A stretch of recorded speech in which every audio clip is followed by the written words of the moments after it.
मंडळी, मगाशी ताईंनी गदिमांचं उदाहरण दिलं. मला पुलंचं एक उदाहरण आठवतं. पुलंना विचारलं की जगण्यासाठी काय लागतं. पुलंनी उत्तर दिलं, जगण्यासाठी दोनच गोष्टी लागतात. एक तंत्र लागतं ज्याच्याने तुमचं पोट भरेल, आणि एक कला लागते जे तुम्हाला कसं जगायचं शिकवेल. अगदी या मुलांचा त्यांच्यातला जो भाव होता, म्हणजे तो कदाचित भाव आपल्या कुणामध्ये नसेल असं मला वाटतं. मध्यंतरी एका शाळेत गेलो होतो. मी व्यवसायाने डॉक्टर आहे. शालेय आरोग्य तपासणीच्या निमित्ताने एका शाळेत गेलो होतो. सहज वाटलं मुलांना विचारावं की 5 संतांची नावं सांगा.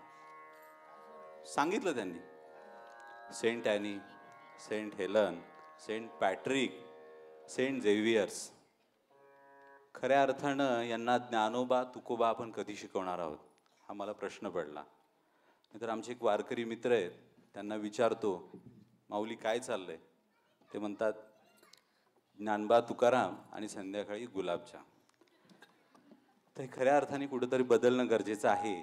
आणि या मुलांकडे पाहून असं वाटतं की खऱ्या अर्थाने हीच तरुण पिढी आपल्याला दिशा दाखवेल असा आशावाद आहे. धन्यवाद.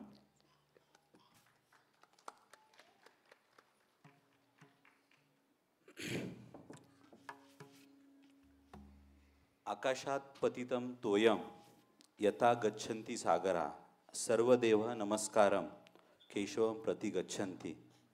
आता ताईच याचा अर्थ सांगतील काय ते. हॅलो.